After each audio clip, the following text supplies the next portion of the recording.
जब मखमूर साजे दिल नहीं मिलता, क्योंकि जब हमारे पास आर्थिक समस्या हो, हमारे पास परिवार की समस्या हो, समाज में हमको हेय दृष्टि से देखा जाता हो, तो हमारे लिए बहुत चुनौतीपूर्ण जीवन हो जाता है। लेकिन उस चुनौतीपूर्ण जीवन को पार करके जब सुकून मिलता है, शांति मिलती है और हमारे लिए समस्याओं का जब समाधान हो जाता है, तो सारे दुख दर्द हम लोग भूल जाते हैं। या इंसान की प्रवृत्ति है या प्रकृति का नियम है कि दुख के बाद जब सुख मिलता है तो हम उन दुखों को भूल जाते हैं। इसलिए आप सभी लोग निश्चिंत रहिए। उत्तर प्रदेश प्राथमिक शिक्षा मित्र संघ के प्रदेश अध्यक्ष आदरणीय शिव कुमार शुक्ला जी की अध्यक्षता में हम सभी पदाधिकारी लगातार प्रयास कर रहे हैं, जिसमें उत्तर प्रदेश प्राथमिक शिक्षा मित्र संघ के समस्त प्रांतीय पदाधिकारी, जिला अध्यक्ष साथी, ब्लॉक अध्यक्ष सबका सहयोग है, एक एक शिक्षा मित्र साथी का सहयोग है। आप लोगों के सहयोग से ही आज हम इस जगह पर पहुंच सके हैं कि हमारी बात को सरकार ने सुनना शुरू कर दिया है और मानना भी शुरू कर दिया है। हम उम्मीद करते हैं, जैसा कि हमें विश्वास सरकार द्वारा दिलाया गया है कि जल्दी ही आर्थिक समस्या का समाधान होगा। हम भरोसा करते हैं, हम भी आपकी तरह भरोसा कर रहे हैं कि सरकार हमारी समस्या का समाधान जल्दी कर देगी और आप लोग छोटी छोटी पोस्ट किसी अन्य वीडियो के चक्कर में ना फंसा करें। अभी हमने देखा कि पिछले हमारे ही वीडियो को हमने चूंकि इसलिए कहा था 5 मार्च चूँकि सदन का लास्ट डे था, इसके बाद हमको कहा गया था कि इसके बाद हम बात करेंगे, बैठेंगे। माननीय मंत्री जी ने भी कहा था सदन के बाद बात करेंगे। हमने सिर्फ इतना ही कहा था कि 5 मार्च के बाद माननीय मुख्यमंत्री जी से मुलाकात MLC महोदय की होगी, उसके बाद स्थिति क्लियर होगी।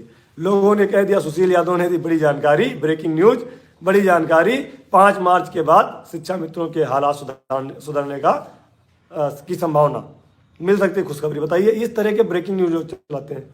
हम कह क्या रहे हैं, वो सुन क्या रहे हैं, चला क्या रहे हैं, और आप ही लोग ऐसे वीडियो को सभी ग्रुपों में भेजते हैं। संगठन के वीडियो को आप नहीं भेजोगे, आदरणीय अध्यक्ष जी के वक्तव्य को आप नहीं भेजोगे, जो लोग मेहनत कर रहे हैं संगठन के लिए उनका वीडियो नहीं भेजोगे, जो अदर्स चैनल जो गलत सलत न्यूज चला करके आपको दिग्भ्रमित करते हैं, उनको आप दूसरे ग्रुप में भेजते हो। इसलिए टेट नॉन टेट का भी कोई मसला नहीं है।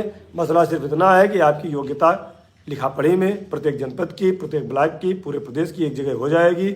क्योंकि अभी एग्जैक्ट संख्या स्नातक, परास्नातक, BTC, B.Ed, टेट सीटेट की सरकार के पास एग्जैक्ट संख्या नहीं थी। एग्जैक्ट संख्या जानने के लिए ये फॉर्मेट बनाया गया है, मांगा गया है, और सभी साथी परेशान ना हो। एक और सूचना को लेकर के आप लोग परेशान थे, मुझे याद आ गया कि लखनऊ मंडल के कुछ शिक्षा में साथी जो लगातार 3 साल 4 साल से विद्यालय नहीं जा रहे थे, उनकी सेवा समाप्ति के लिए भी एक नोटिस जारी की गई है।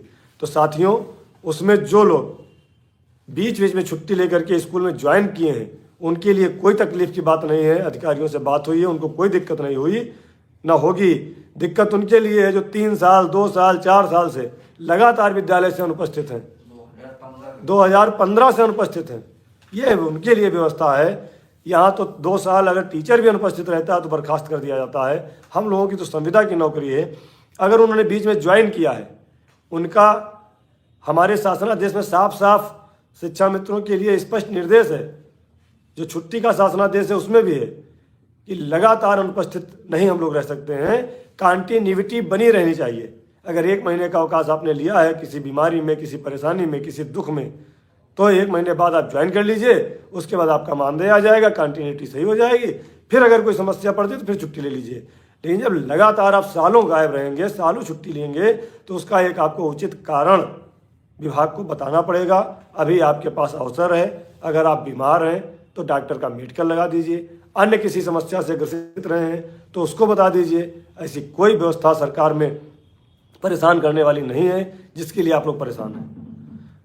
बिल्कुल नेहू सिंह शुक्ला जी, आपने बिल्कुल सही लिखा है, बहुत सही कहा है। विमलेश जी, स्वीकृति नहीं दी जा रही है, लेकिन जो आज की व्यवस्था है, आज की जो व्यवस्था है उसको आप मानिए। आज हम संविदा शिक्षा मित्र हैं, कभी सहायक अध्यापक रहे, 3 साल तक हम रहे, लेकिन हम कोर्ट से, व्यवस्था से हारे हैं। इसलिए आज हम दुखी हैं, परेशान हैं। अब हमारी परेशानी कैसे दूर हो, इस पर हमें काम करना है, उसी पे हम बात कर रहे हैं। आप लोग परेशान ना हो। सरकार ने हमें आश्वस्त किया है और हम अभी सरकार पर भरोसा कर रहे हैं। जब तक सरकार हम लोगों के लिए शासनादेश जारी न कर दे तब तक हमें प्रयासरत रहना है, प्रयास करते रहना है। आप सभी साथियों को बहुत बहुत धन्यवाद, आभार, प्रणाम। कम से कम इस सूचना को हमारे एक एक शिक्षा मित्र साथियों तक पहुंचाने का कष्ट करें, जिससे भ्रम से बचें और सही जानकारी हमारे साथियों को पहुंचे। हमारे साथ 3 दिन से लगातार भाई जिला अध्यक्ष वाराणसी अजय सिंह जी, भाई सुशील तिवारी जी, विक्रम सिंह जी अनुदेशक संघ के प्रदेश अध्यक्ष, और कल हमें हमारे मंत्री कौशल जी भी मिले थे।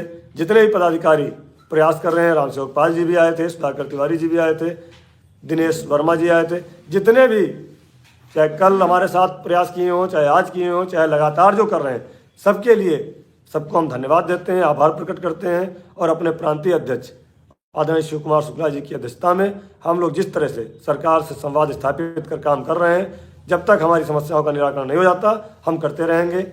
धन्यवाद, प्रणाम, आभार। जय हिंद, जय भारत, जय शिक्षा मित्र।